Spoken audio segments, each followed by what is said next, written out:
We're going to pull the source sheet now. So to catch everybody up, because some people have made it, some people have missed, so we're all on the same page. We finished the brachot that we say in the morning, and we moved on to Pesuki de Zimra, to the preface to what will eventually become the heart of our prayer, Shema and Shemona Esrei.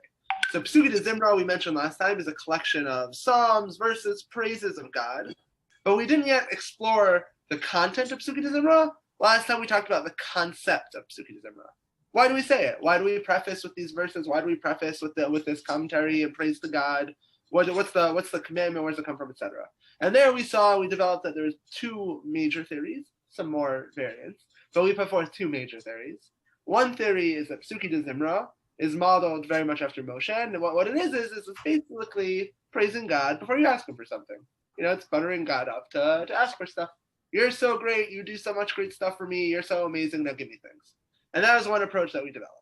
But the other approach we put forward, developed by the Torah amongst others, was that Pesuki de Zimra is somehow not linked to the outcome of your prayer. It's not about getting more things or God answering your prayer more. But Pesuki de Zimra is about creating an environment of what the Torah called simcha, happiness, enjoyment. That Pesuki de Zimra is like a lead up. It's like a ramp that allows you to build up to prayer by fostering an environment that really will make you happy and comfortable and in the right mindset. And the Torah is that understanding. It's because we're all so excited to learn Torah, to read Psukim, to read Tehillim, that going through Pesuki de Zimra will put us in a good mood. Perhaps for us, that's not sufficient alone. Maybe we need a couple other things to really take advantage of Pesuki de Zimra as our opportunity to get in the right mindset and wake up. But I think we can all relate to that idea. That Pesuki de Zimra is not just for God. It's not just about the praise for God, as if God needs things, ki'ilu for God, but it's for us. It's our opportunity to preface, to wake up, to get into the right mindset, and to really start our prayer off right. So I think taking that idea, that conceptual idea and model of Pesuki de Zimra, that beyond the true value, the value it has, which is also true and also valuable, Klape Shmaya, with regards to God, of praising God, preparing God for our requests, etc., whatever that means. It also has the value for us of putting us in a mindset. So that takes us to, I think, hoodoo, the very first thing we say in Pesuki de Zimra. And please fulfill my endless row of interrupting and asking questions. Not the same without it. All right. So I just finished an essay. I'm waiting for my editors to tell me if it's any good, which had about a Torah shield, that on the back of the Torah shield, it had a depiction of the Beis Hamikdash. It was a diagram, essentially what you might call a bird's eye view, in which you saw all the courtyards, and of course, and leading to not only to the Ezra's Kohanim with the Mizbeach on it, but then also the Kodesh Kodeshim, and in which you actually even saw the ark with the cherubs on it. Okay, and actually what the artist did was he put people in it, which is highly, highly unusual. Very cool. One of the things that was actually kind of hard to see, but was really smack in the middle, and that was in the Ezra's Yisraelim. You see them all standing there, kind of praying, right? And then there's a doorway. There's the entranceway, the steps that go up to the Ezra's Kohanim. And guess what? Right there were something like either 5 or 6 figures playing instruments, and obviously that's the Levium, right? Oh, yeah, right. And so, isn't in some way, now we have the song of the day, but one assumes Levium didn't sing it over and over and over again. One assumes they sang songs of praise. Isn't it in a way Pesuki de Zimra that if we model our prayer service on the temple, and basically Shemona Esrei being us entering into the presence of God and, quote, offering a korban of our prayer, wouldn't then Pesuki de Zimra be effectively echoing the Levium with their songs of praise as we're about to enter in? So Richard opens up by stealing a lot of what we're going to develop together in this year, which is a beautiful way to open up this year. But it's an excellent point you're making. Richard's pointing out that Pesuki de Zimra is a tradition of singing praise to God, singing Tehillim and songs of praise to God. That's well rooted in the temple establishment itself, which we know already is providing us with this whole infrastructure for Tefillah. And in an earlier shiur, Richard mentioned the metaphor that in some ways we can even think of prayer itself as modeled on the structure of the temple, that it has various levels or various corridors of closeness or intimacy to God. And as you work your way through prayer, you get closer to God until ultimately the moment of ultimate intimacy, which is Shemona Esrei, where you stand one-to-one, face-to-face with God, similar to the Holy of Holies. But now Richard's also pointing out that in addition to this metaphor, and in addition to the idea of avoda, the idea of service, there's actually something very literal going on here, that we're singing songs of praise just like the Levites did in the temple. And that was always an essential part of the prayer service, etc. So there's one thing I do want to clarify, that Richard made the point that presumably the Levium were singing all kinds of praise, which is an interesting idea, and I have no idea if that's true or not. But there were actually two different roles the Levium served, and Levium who were doing one role presumably didn't serve the other role. So one role the Levium served, actually, this is unrelated to prayer, but I happen to have learned Maseches Tamid at some point, so we might as well go into it because it's interesting. One role the Levium served, they were actually backup guards. So Kohanim would guard every door so that no one inappropriate would go into like too holy or too sacred of an area. But the Levium actually accompanied the Kohanim. So in Tamid, the Mishnah says that the Kohanim would stand on the inside of the door because they were allowed in the Holy of Holies, but the Levium just stood on the outside. So some of the Levium might be bundled around the door to the Kohanim sanctum because they're guarding it, because one of the responsibilities of the Levite was just to be a bodyguard. And then on the other side, the Levium who are actually by the altar and by the slaughtering would sing psalms of praise corresponding to the various offerings that were being given. It's an interesting idea, though, if there's also like spontaneous praise or spontaneous prayer, because the only thing the Gemara talks about is which psalm of praise corresponds to which sacrifice and which day of the calendar, et cetera, et cetera. But it doesn't really talk about like spontaneous Levium Shira. So I think that's a really interesting idea. But what's for sure true is that what the Levium were singing were Tehillim, which is what we do in Pesukei Zimra. So in the most literal sense, you're totally right that what we have here is reviving this tradition, reliving this tradition of the Levium, of singing praise to God, of singing Shira to God. So I think that's a beautiful way to start off, and I think that's going to touch upon a lot of what we're going to discuss together. So to that end, I want to discuss Hodu. So I'm just going to give a preface that Hodu is a very long section, and I want at the end, as part of our activity, to put aside time that we can all read through it together, and that'll build on the activity, etc. So we're not going to go now in the front of Shiur, but rather at the end of Shiur, we'll go through the granular details of what's in it. And we're not going to go through it together so much as I'm going to give everyone an opportunity to read through it as part of our activity. But just know that Hodu, we're going to explore, broadly speaking, its themes of praise, praising God, as we see the first line, give thanks to Hashem, proclaim his name, etc. But don't worry, if you have questions about the specific details, there's going to be time at the end to go a little more into that. But so just to begin, we have this paragraph of Hodu, and we know that we open up our Tefillah with our Pesukei Zimra with Hodu. So one of the things we're going to explore, but just to put it on the table now before we get there, so no one's thinking like, oh no, how could Leead not mention this? So Hodu, very prominently, is perhaps one of the most obvious and earliest places in our Siddur, in our liturgy, where we notice the difference between different minhagim, different nusachs, different liturgies, right? Because we at Stanton, for example, we daven Nusach Sfarad, influenced by the Hasidic world and by various other developments. So we say Hodu right after Rabbi Shmuel Omer, right after Kaddish. Whereas in the Nusach Ashkenaz world, first they say Mizmor Shir Chanukah David, then they say Baruch Shemar, and only then do they say Hodu. So we're going to get to that. But for now, we're going to start with Stanton's minhag, the way we say it in Stanton. The first thing we say in Pesukei Zimra is Hodu.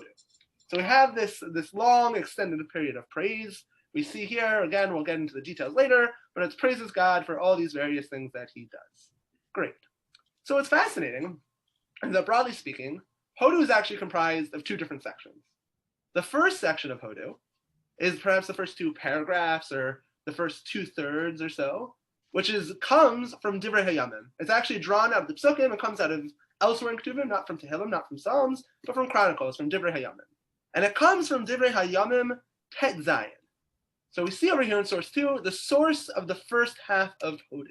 So there in Divrei Hayamim Tet Zayin, we're dealing with a story, and again, for those who might not be familiar, Divrei Hayamim Chronicles is a book in Ketuvim, a chronicle appended at the end of the Bible, at the end of Tanakh, which tells over the story of Malachim, of the kingship, of the history of royalty, the history of kingship in the Jewish people, and tells it from the perspective of the Olei Tzion, of the Jews who are about to return with Ezra, go back to and resettle Israel. So it tells what happened up until this point, but from the perspective of the future, of the next chain in the transmission. So we get, for example, a retelling of the David story that we find in Malachim, that we find in Kings. And in the retelling of the David story, we have in Divrei Yamim a totally expanded, a different perspective on one story in particular, the story of David returning the ark back to the Jewish possession, back to the Mishkan. We know it's a very dramatic moment. We're not going to go through the story of Melachim too much, but for those who don't know, for a period of time, the ark was captured. The Jewish people didn't have the Aron, God's ark. David returns it in a very victorious ceremony. He famously dances and celebrates, perhaps inappropriately, and it's a whole big to-do. That's the background. But from the perspective of Divrei Yamim, from the perspective of Chronicles, this is how they tell it. This is how the story is told.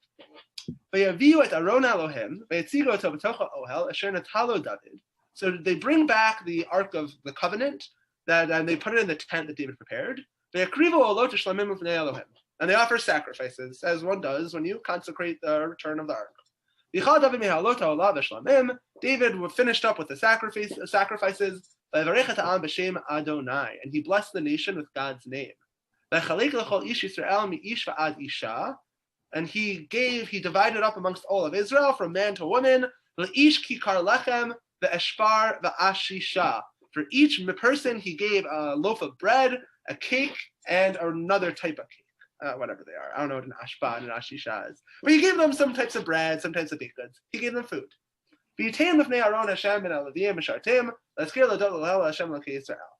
just want to point out, this isn't the point we're going into now, but it is beautiful and interesting to note that as part of the rededication ceremony for the Aron, David didn't just sacrifice to God, but he provided food for the needy, for the nation, etc. That there was like a national charity component of his ritualistic rededication. I think that's very moving. At the same time that he's bringing sacrifices to God, David also goes and offers food to the needy.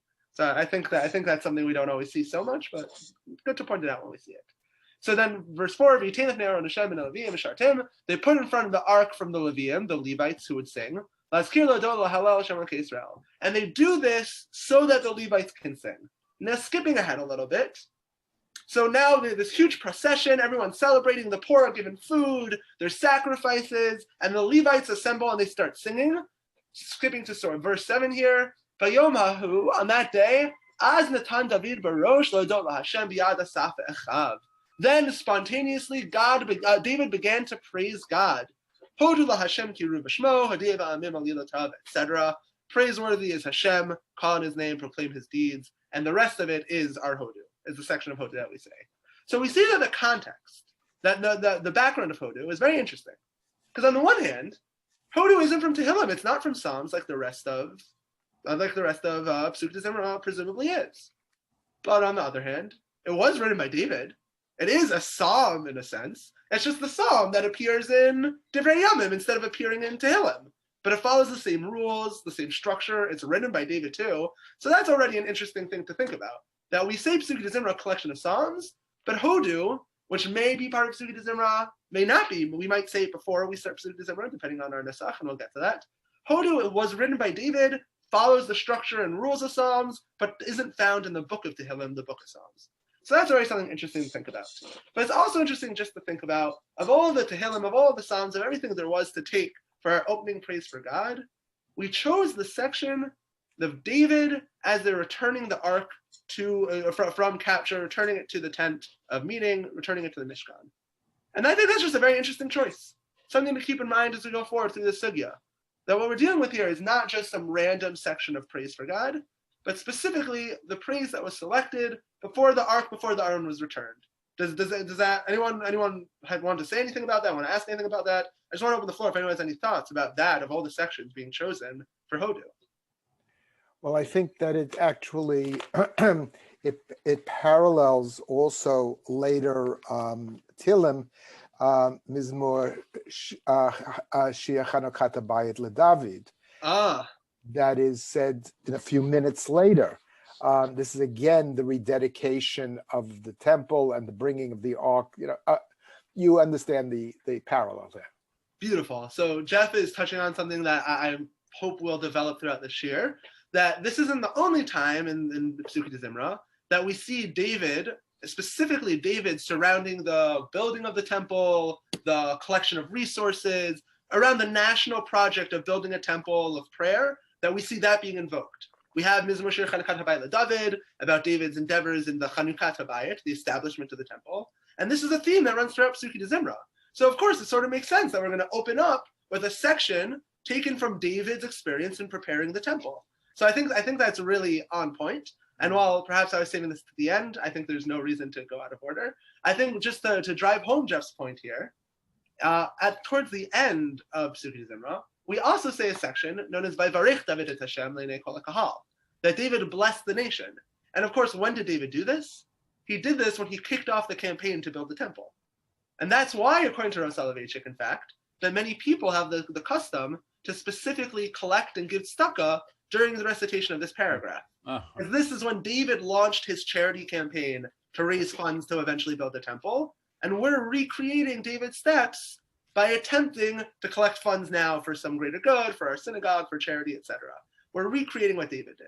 But I think what it really punctuates, and what Jeff really emphasized too, is that throughout Psuki de Zimra, all of the important points are sort of characterized by this David story of building the temple, or at least his attempts to fundraise or prepare the foundation for the temple. That we open up with maybe the first iconic thing David did towards building the temple, reclaiming and preparing the ark. From there, we go to Mizmor Shir Chanukat Habayit David, about the Chanukah and the dedication of the temple. And then ultimately, towards the end of Psuki de Zimra, arguably one of the last things we see from Tehillim before we transition to the Aziyah Shiur section, which we'll get to one day in our Shiur section. One of the last things we say in Psuki de Zimra, one of the ways we can conclude the praise of David in particular, is with David's campaign to fundraise and launch the temple, David's last main campaign that ultimately fed into Shlomo's successful campaign to build the temple. So part of what we're doing here is reliving and recreating the mission, the enterprise that David went through of laying the foundation for the temple. And I think that's a super interesting idea, right? Well, before we even start our prayer, we have to relive or go through the steps of laying the foundation for prayer. Making sure that there's space, that there's resources, that there's ability to really have that temple, to have that space, to have that environment that fosters prayer. So I think that alone is already such a powerful idea. That alone, Dayenu, that could explain why Hodu starts off Psuki de Zimra. That explains what we're doing here. That one perspective on Psuki de Zimra is that we're recreating David's preparatory mission to lay the groundwork for future institutional prayer and institutional religion vis-a-vis the temple, and we're reliving that. Now, I'll just point out, that's a beautiful idea for Psuki de Zimra, and it really does explain nicely the first half of Hodu. Unfortunately, it can't be the entirety of what's going on here, because first of all, as we said, there's more to Hodu. We say more verses in Hodu. We go on and we say things about God being Yechaper Avon, forgiving our sins. And we go on from there, we talk about how great and mighty God is. We ask for salvation. We include all other kinds of phrases. So if really all we were trying to do was accomplish the goal of reliving the Davidic story of the construction of the temple, then we would just, we would have finished after we quoted the Psukim from Chronicles. So clearly that theme is there, and that theme is so present as we read Tehillim, which is essentially attributed to David in its entirety. We know, of course, it's more complicated than that, because halfway through Tehillim, the book itself says, here ends the Psalms of David. So Tehillim itself doesn't think that David wrote all of it. But to some extent, Chazal can attribute all of it to him. But nonetheless, so we see that we have this idea of Psuki de Zimra as Tehillim as the works of David. It's also the life of David, reliving this momentous occasion of building the temple. So that's Can I just add one other thing. Yeah, of course. This notion of Hodu as being as very much echoing from Chronicles, this notion of return and being the thing that you do at return. Well, of course, but that's really for all of us every single day. We've been away from Torah study and from Tehillim, etc., until the morning when we, quote, now are returning. So it's kind of our own personal journey in the morning of return to Torah study and Tehillim and this kind of thing. So it really, the notion of return is not just historical, but it's personal every single day. That's beautiful. I think that's a great point. And I also think it works really well with the fact that this only appears in Divrei Hayamim and not in Malachim.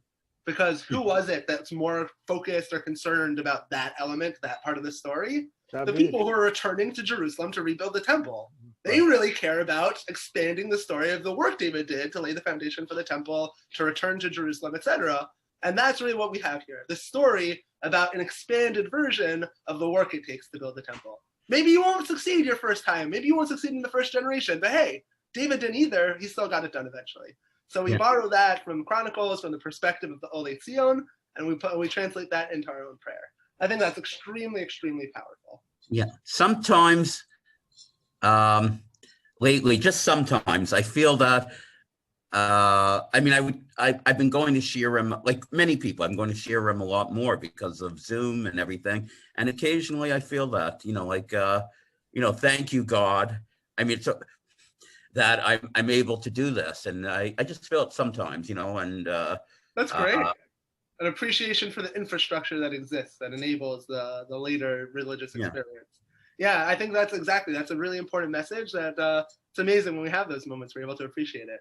And thank God that we have Pesukei de Zimra to give us that opportunity.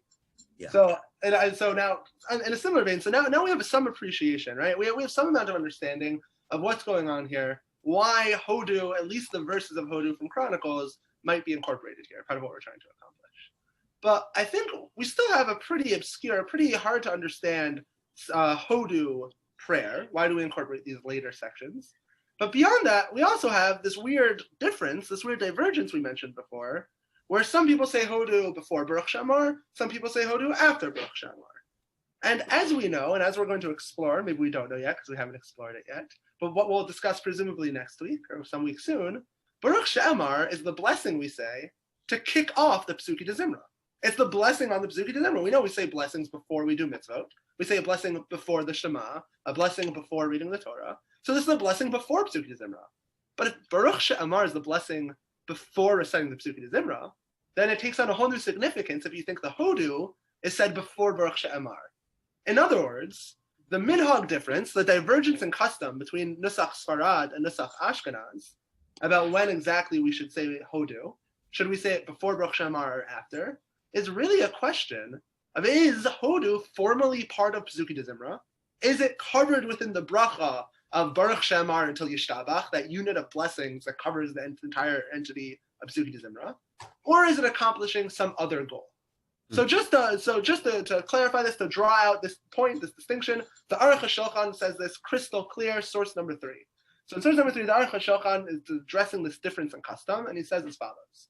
V'yesh hefresh ben Nusach Ashkenaz and Nusach Sfarad. There's a difference between the custom or the liturgy of Ashkenaz and Sfarad. To ben Nusach Ashkenaz, Acher Breita Der Yishmael Omer Mizmor Shir Chanukat, Va'acher Kach Baruch She'amar, Va'acher Kach Hodu. Because as we know, first in Ashkenaz you say Rabbi Yishmael, then Mizmor Shir Chanukat Abayla David, then Baruch She'amar, and then Hodu. V'nimsa shehodu v'chol psukim kalulim gam ke psukim b'psukim de Zimra. And it turns out, according to this approach, that Hodu and all these other verses we say after Hodu must be included in the Pesukei de Zimra. They're part of the mitzvah of Pesukei de Zimra. Shar heim gam kein divrei shavach, because they're also words of praise. So we include them with Tehillim, and we say a bracha, Baruch She'amar, and all of them. The Sfaradim omrim, but those who daven Nusach Sfarad say, Kol zeh levad mizmor latoda kodem Baruch She'amar. Everything except Mizmor Latoda, which we know is explicitly a chapter of Tehillim out of Psalms, everything except for Mizmor Latoda should be said before Baruch She'amar. The Sfira Lahu, the Ikar Pesukei de Zimra, the Hayim Mitihila de David.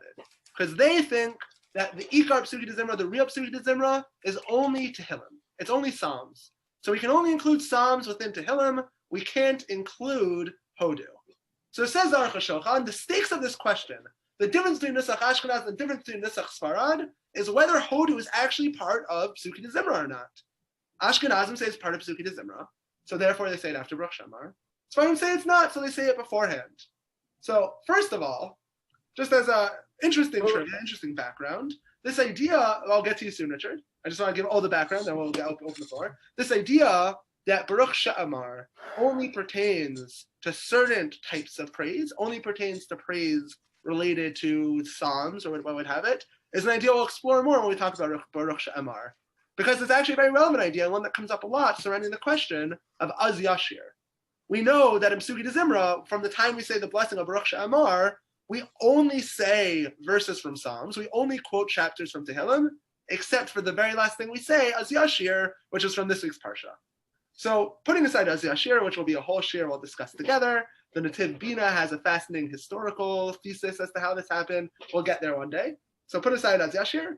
What we see is everything except Hodu comes straight out of Psalms.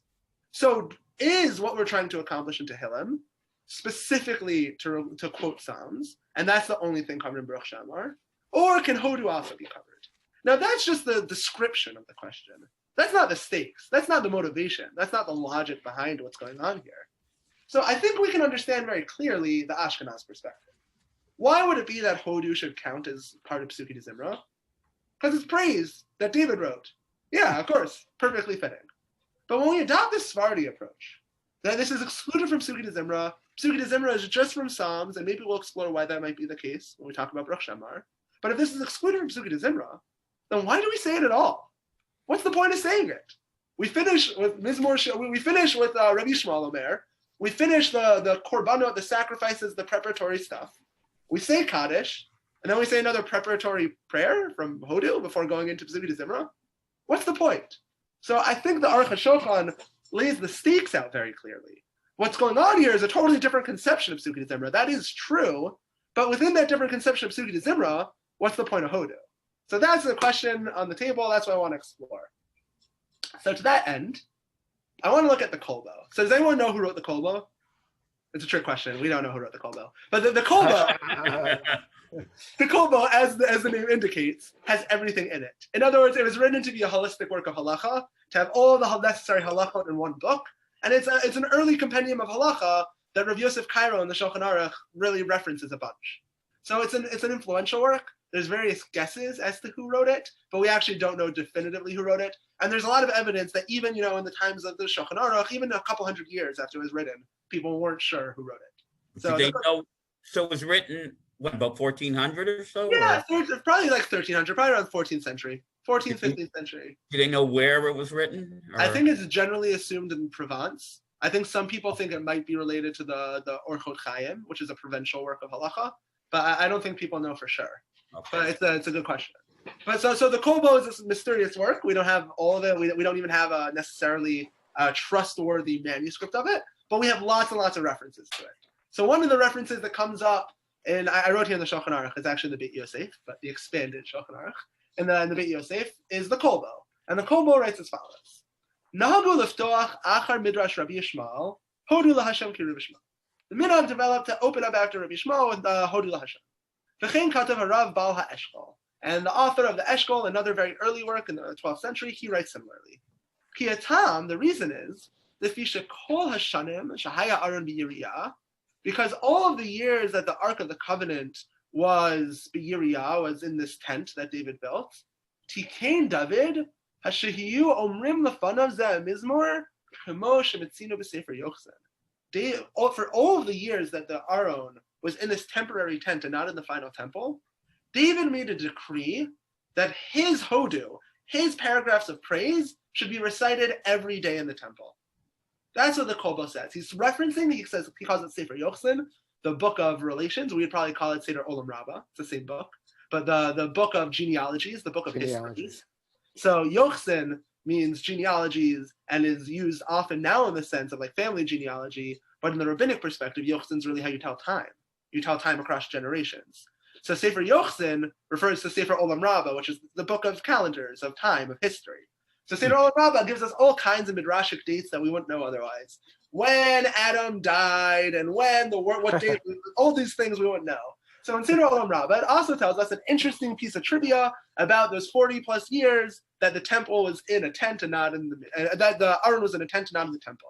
Olam Rabbah, sorry, I didn't translate it. There's not much to translate. It's mainly just a quote of verses, but it says in source 5, B'shachar hayu omrim, in the morning they would say, Hodu laHashem ki ru v'shmo, etc. This verse that David wrote, Ad al tigu b'mshichai, until one midway point. Ubin harabayim hayu omrim, and when they brought the daily offering at night, they would say, Shiur laHashem kol haaretz. They pick up and finish it. In other words, Seder Olam Rabbah tells us, in recording the history, the genealogy, when it comes across the history of the period of the time where the ark wasn't in the temple, it mentions that they used to say during that time period David's prayer of Hodu. So it says the Kolbu, what do you mean they used to say it during this time? It must have been that David established a special rule that for the entire time that the Aron is not in the temple, we say this Hodu. So if that's the case, what we're doing here is we're trying to invoke this Hodu. We're trying to invoke this Hodu, which has a very stated meaning, a very clear meaning. According to the Kolbo, what's the meaning of this Hodu? What's our historical precedent of it? It's the thing that is said during korbanot, during sacrifices, during the period where the temple, or before the temple was built. And therefore concludes the Kolbo, well, the fish is Karnu Seder HaKorbanot, Anu Omrim Gamkein HaMizmor. Because we just previously mentioned the Seder Korbanot, we went through the sacrifices in the morning, as we mentioned, part of the preparatory prayers we say after the blessings in the morning is the sacrifices. So since we just finished saying the sacrifices, now we say something sacrificial. These are the verses, these are the praise that were sung during the sacrifices that were brought when the ark was in the Yiriyah, was in the tent. So it's actually, Hodu is not part of Psuki de Zimra. Hodu is the conclusion of Korbanot. Hodu is how we kick off Korbanot, it's how we conclude. Perhaps even more accurate, it's not just the conclusion of Korbanot, but it's the transitionary point of Korbanot. Hodu is when we go from the animal sacrifices themselves and the verses in the Torah about animal sacrifices to the praise and tehillim we sing when we give animal sacrifice. Hodu is that transitionary point where we transition from the animals being the main thing to the verbal speech being the main thing. That the Levium's role as the ancillary backup singers is now the main thing that we do in the temple. And I think that's a really powerful idea, that Hodu gives us the opportunity to prepare for preparation, to transition into Psuki de Zimra, to go from the material, physical, psukim-based descriptions of the sacrifices that we just spent all this time reading, and now all of a sudden to say nothing of that, nothing of the material world, and to just praise God, Hodu la Hashem, praiseworthy is God, etc., etc. So what we're doing here is not connecting Hodu to Psuki de Zimra like perhaps Minhag Ashkenaz does, but what one could say is that Minhag Sfarad is connecting Hodu back to the Korbanot. And indeed, I think that this is reflected very clearly, very beautifully, this difference between Ashkenaz and Sfarad, and the commentary of the Seder Avodat Yisrael.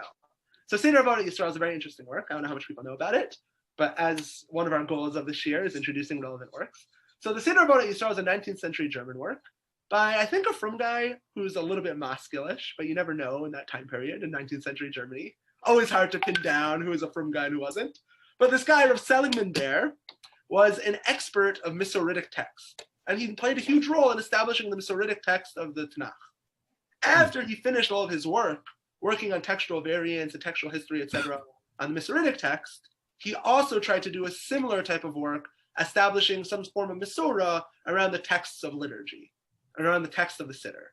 So of course he recognized the various nusach, the differences in tradition, but he tried to create some form of authoritative traditional text of liturgy. And that is the Seder Avodat Yisrael, where he goes through every single part of the Siddur, and he talks about where it comes from, what's the more authoritative way to say it, and why are there differences between how different people do it. So here, for example, he's going to address the difference between Ashkenazim and Sephardim. And he says as follows, V'tam amira psukim halalu, the reason for saying these psukim, l'zecher korban tamid, it's to remember the korban tamid, the daily offering. Ki b'tamid shel shachar hayu omrim, hodu ad ubeneviyai al tareyu, b'tamid shel ben arbayim, Shiur LaHashem ad v'halel LaHashem, k'dita v'seder olam rabba. Because like we saw in Seder Olam Rabbah, these verses were the verses of praise they used to sing during the Korban Tamid. Vim kain, haya ha'ikar lomar hodu, miyad achar parshat ha'tamid, ve'en lahafsik b'intayim. And if that's the case, ideally, one should say hodu as soon as you finish the section of the sacrifices. V'chein be'emet minhag Sfardim. And that's what the Sfardim do. That's why the Sfardim make sure to say hodu right before Baruch Shamar, adjacent, juxtaposed to the Korbanot. The Ashkenazim practice differently. So it says pretty clearly, Rav Zalman Ber here in the Seder Avodat Yisrael, that this machloket about whether or not to say hodu before or after Baruch Shamar between Sephardim and Ashkenazim is a question of whether or not we're trying to tie hodu to the Korban Tamid, to the sacrifices. So, yeah, Richard, please. I can't tell if you're muted. I think you're muted still, because I can't hear what you're saying. Both on this and on what you said just before, the previous section, if we know anything from the Gemara, we pretty much know that in the time of the Gemara, being finally set down, let's say, even some of the Mishnayos, right? Anywhere between, let's say, 300 to 800 of the Common Era, it's fairly clear that the rabbis who are writing it do not have authoritative traditions as to what actually happened in the temple. They have Mishnayos, they have Tanakh, of course, they have what we're commanded to do, but there's so much that you basically, the only way they can get to some kind of answer, which is almost always then contradicted by somebody else's answer, is a pasuk. Yeah. It's almost never, my grandfather told me this is what happened. It's so rare. Right. So therefore, when I see here, both in terms of your previous source, which I believe was say 13th century, and now this gentleman in the 19th century trying to pull it together and say this is what they did then. As far as this is pure speculative redaction to try to make sense of. I'm certain there were long-standing traditions of where you said various things in the davening. Of course, that's easy enough because my grandfather told me how to do that. To try to connect it to the Korban Tamid, etc. I'm just not on board. You know, I mean, God bless them, very nice, but don't take it seriously. It seems to me, because it's just, you know, we so little that was known. I mean, look at what the Gemara is filled with, of endless arguments about the most obvious things, exactly how things were done, and we're what can I tell you? So Richard's pointing out that it's always a little awkward whenever we find in the Gemara a machloket about like what they did 40 years ago when there was a temple. Like, couldn't they just ask somebody and just like factually? Isn't that just a factual question? Perhaps one of the most awkward things in all the Gemaras in Psachim, you have Rabbi Chanina Skana Kohanim. Rabbi Chanina, who was a Kohen, he was the viceroy or the second commander of the Kohanim. And there's a machloket about what did the Kohanim used to do on Pesach, and we paskin against him. Wasn't he there? He's the one who knew what, like, obviously, he's the guy who knows what they used to do. Thank you. All that's just to say that I don't think this is really a historical debate, but rather it's a value-based debate that when the Seder Olam Rabbah says this, they're not making a historical claim in the 2020 sense of 2021 sense of history of, like, you know, what factually occurred to our best reconstruction, but they're exactly trying to do what we're doing. They're trying to collapse themes. They're looking at the theme of the renewal, of the rebuilding, and they're tying that to this theme here. So I think that's a great point. Well, wouldn't it also... Oh, go ahead, Joe. Wouldn't it also be, I mean, there were differences in what should be done in the temple between the Stukim and the Prushim. So some of it might be ideological. Like, I mean, they might have known, but everyone has an agenda. For sure. When it comes to like actual practice things, there definitely were different sects or agendas going on. So that also contributes to the confusion for sure. So there is a bit of a room for a historical argument. I personally just would never want there to be a historical argument in the Gemara because that means someone's wrong. Like if they're arguing about like, you know, how many courts were on the Temple Mount, like if that's just a historical argument, that means two of the three opinions are just wrong. And like, what do I do with that? But that's more of a larger theological discussion we can have sometime about. And I don't think they just took this out of thin air. I mean, if we knew the entire Shas by heart, we would be able to say, perhaps make these kind of statements, but we do not know it. And so therefore, I think we should rely on these people who did know the Shas by heart, or certainly knew it much better than we did, to make these kind of statements. So there's a legitimacy to these arguments, to these statements. That's my opinion about this. Yeah, for sure. I think I definitely think that the more we look at this as a theme that Chazal are picking up on from their broader knowledge of what's right here, then the easier it is to really accept it and find meaning and connect to it. The more it's a historical claim, the harder it is for us because we're just going to say, oh, well, that's a historical claim. Maybe it's true. So in general, I encourage all of us to put aside our perspective of historicity because while it is actually very useful for a lot of things, I think that in this specific instance, it's going to freeze us a little. But it's still, if that works for you too, then by all means, and that's also a way to connect here. So all that brings us to my final point. Yeah, for time's sake, my final point. So I just wanted to cap off by pointing out that this approach that really ties Hodu to Korbanot is actually really nice with the structure of Psuki de Zimra. Because what is adjacent to the Hodu? Mizmor LaToda, the paragraph of Tehillim about the Korban Toda, about the sacrifice offering of appreciation that we know the rabbis tie ultimately to the Korban Todah. That we say in the halacha, practically, anytime you can't bring a Thanksgiving offering on fast days, on Pesach, because it was Chametz, you don't say Mizmor LaTodah, because this chapter of Tehillim, this chapter of Psalms, is intrinsically tied to the sacrifice of the Thanksgiving sacrifice. So it's sort of fitting, it makes a little bit of sense that we would say and juxtapose this section of Tehillim about sacrifices to the Hodu, which is also our transitionary point, which is about sacrifices, but about the prayers that are associated with sacrifices, and not the physical action of the sacrifice itself. So just a cute idea, something nice. At the end of the day, both Ashkenaz and Sfarad say Mizmor LaTodah essentially after Hodu. After. Yeah, so either it's not like this is a distinction between the two of them, but merely pointing out that this is a nice thing that works. Well, one other point to make is that you might ask, if the whole point of Hodu, according to Sfarad, is then to be part of Korbanot, then why is it that we don't say it as part of Korbanot? Why do we say Kaddish beforehand?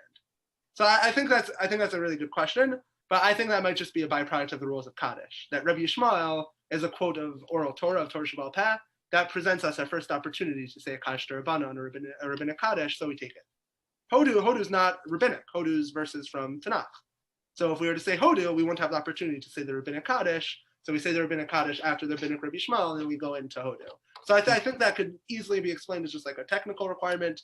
We want a Veilim, we want people to be able to say Kaddish in the morning. So we just threw in a Kaddish after Rabbi Yishmael, but that doesn't intrinsically mean that Rabbi Yishmael and Hodu are separate things. They can't be connected. So just to put that on the table. But so all that is to say that what we're left with here, broadly speaking, is two models, two general understandings of what we accomplish through Hodu. And they're not even mutually exclusive, because Hodu can be accomplishing both of these. On the one hand, Hodu la Hashem that we recite at the beginning of Psukei Zimra can be seen as the first step of the eventual rebuilding of the temple, and that is a process that is replayed through various expressions of Tehillim in Psukei Zimra. That we replay, reenact, and relive the process of bringing back the Ark, then launching the campaign, fundraising the campaign, etc., etc. And all of that is because we're following in David's footsteps, that he laid out the foundation to build a temple. We're laying out the foundation to pray. I think perhaps a beautiful thing to reflect on in that approach is to think about the fact that David is our model, who ultimately failed to build the temple, and not Solomon, who actually did it, not Shlomo. Because, I think it's a nice message that no matter how much work we might put in to prepare, it's in God's hands if we're going to succeed. It's not necessarily always in our hands. Yeah, Jeff, I saw you raise your hand. Do you want to? Yeah, your analysis is very good about this whole idea of moving from tent to temple. And but what unites the Ashkenazim and the Sephardim is that Mizmor Shir Chanukat HaBayit, the dedication, is said by both communities before Baruch She'amar. So that is uniting. It's uniting the tent with the temple before we say praise of Tehillim in the temple. Beautiful point by Jeff. Really, you could say everybody agrees to some extent that this part of prayer is a transitionary prayer between the tent and temple, between the physical sacrifice and the praise, between what we're trying to do here. The question is just, does Hodu accomplish it? Or no, Hodu doesn't accomplish it, so let's stick Mizmor Shir Chanukat HaBayit LeDavid before Baruch She'amar to accomplish it. And that's really beautiful, because according to that approach, what we see is Sephardim and Ashkenazim are doing the same thing, they just disagree on how to do it. Right. So I think that's a beautiful, beautiful idea. All right, Shkoyach, great, thank you for that. I'm going to make sure to mention that next time I give the shiur. So, beautiful. So that's our first approach, that we have the reliving.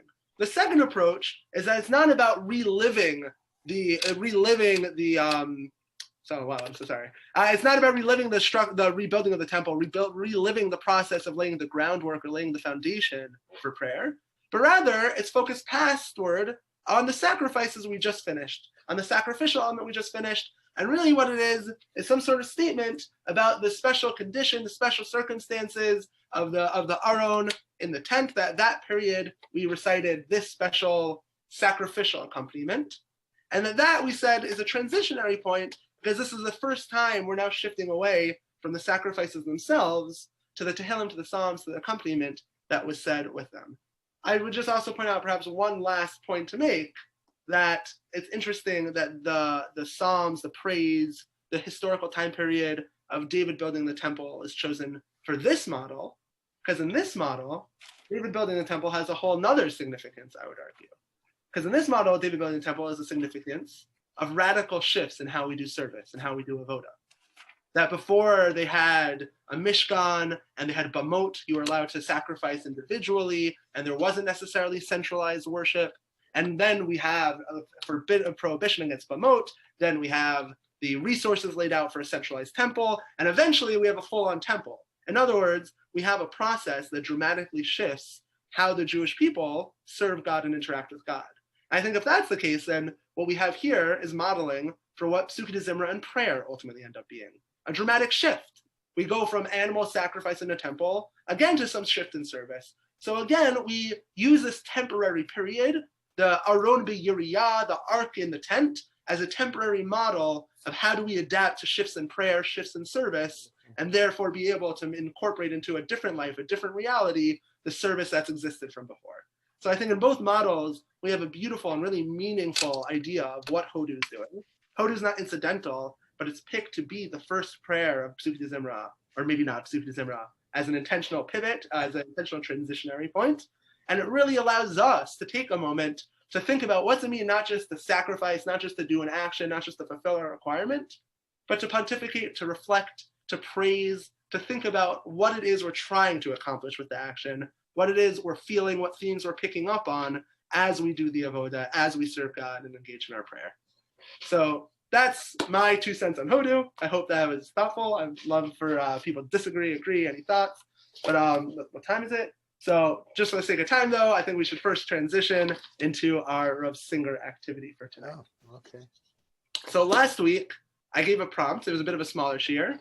I gave a prompt that we weren't able to do in person because of time limits, but I think we're going to do it in person together today. So the prompt is a little bit based off of Rav Singer on page 124 here. So on page 124, it happens to be his poem isn't really related so much to the activity.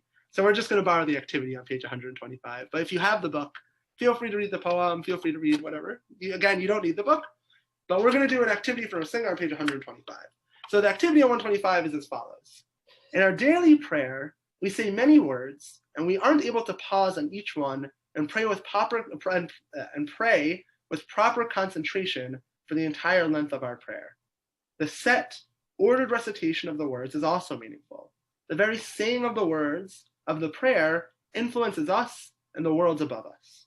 Nevertheless, during the recitation of the entirety of the prayer, it's worthwhile to stop from time to time on a verse that expresses our feelings in the moment, to repeat it several times, to pause on a section that awakens us today, that expresses that yearning of the heart today. So Rav Singer talks about how prayer, of course, you might not be able to have kavana and intent and focus for every part of prayer, every paragraph of Tehillim and Psukei de Zimra, but you can check in. You can look for things that feel relevant today.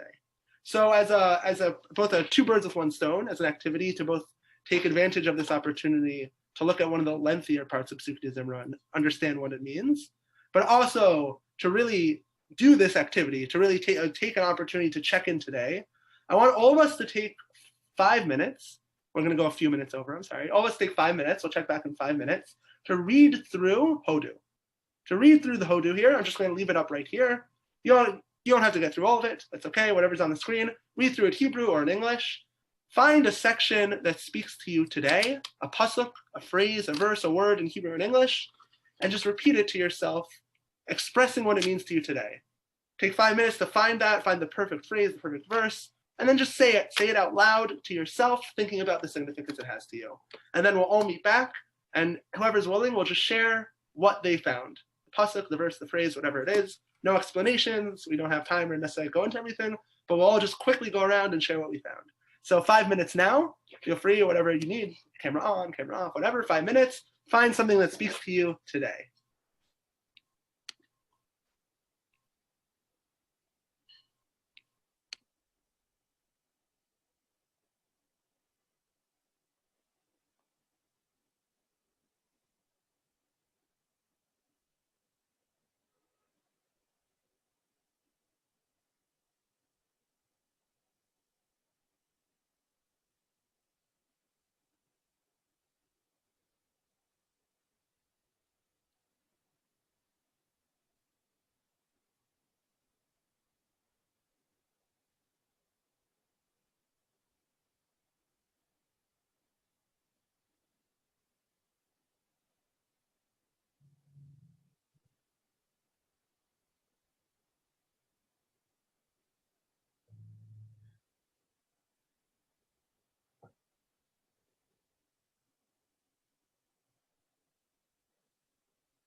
2-minute warning.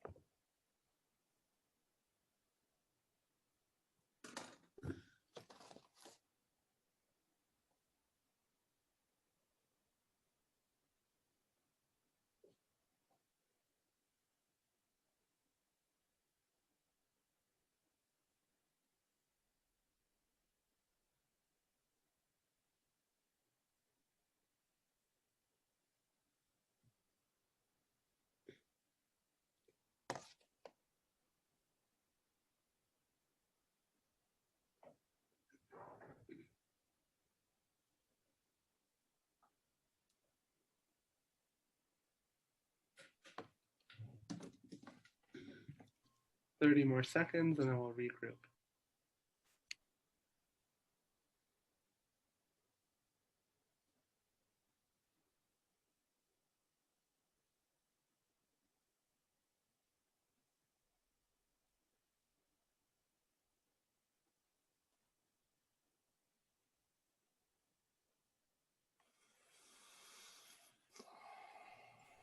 All right, we'll pull it in together now. If you need more time, feel free to still take it.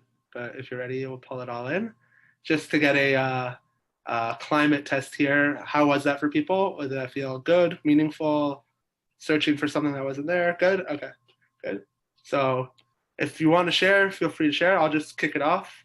And after me, feel free to just unmute yourself, share a phrase, a verse, whatever it is. So for me, it was Yismach Leead Malakshay Hashem. That's exactly mine as well. We should discuss. I mean, that's. Does anyone else want to share? I just want to say, since I said that, you've mentioned that Psukei D'Zimra from the very beginning, that it's not about only the praise, but it's the simcha. Yeah. And this states it explicitly. Yeah, beautiful. That's what went to me too. Yeah. Archie. I had search for Hashem and his might, seek his presence continually. Did anyone else have that? Yeah, Joel? I got the same one. Yeah, wow. So we're starting to see that. Yeah, Joel. Oh, yeah? Oh, so we see there's certain themes that really stand Joel out. and I are soulmates. Bond over. Exactly, right? And anyone else want to share? Nasheni Yisrael Hashem Ezreinu Maginehu. Thank you. Anyone else? No pressure. All right. So, I do want to, before we leave, I do want to, you mentioned before the Vayavorech David at the end of Pesukei D'Zimra, and you mentioned specifically two words which gave meaning to a practice which I've seen for many years, which we unfortunately doesn't always happen. But there are two words, V'ha'osher v'ha'kovod. And at that time, there was used to, in the shuls that I would go to, especially the shtiblach, the Baal Tefillah would move from the amud and go to the charity box and put in money in the charity box, and then go back to the amud. And that was, and I always do, okay, because I know osha means, wealth or, riches. But you said that it was for Bedek Habayit, it was for the building of the temple. And so you added an element there that was really, it's just added an element that's very important. Yeah, I'm pretty sure it was Rav Soloveitchik, but it was definitely not me originally. So I think the Rav, but whoever it was. So that was the practice. That's good. Thank you. Yeah, so thank you everybody for joining. And I encourage all of us to really take this activity to heart as much as we can, that it's okay to not focus all the time. And even if you don't daven every davening or every day, that happens. But it's really easy to take the opportunity to look for one phrase, one sentence, something, to do a personal check-in, a self-check-in, but to use tefillah, to use prayer, to use connection to Hashem as that opportunity to also do the self-check-in. So hopefully this is something we can also incorporate into our tefillah going forward. Hopefully we'll practice it a few more times together too. So have a good night, everybody.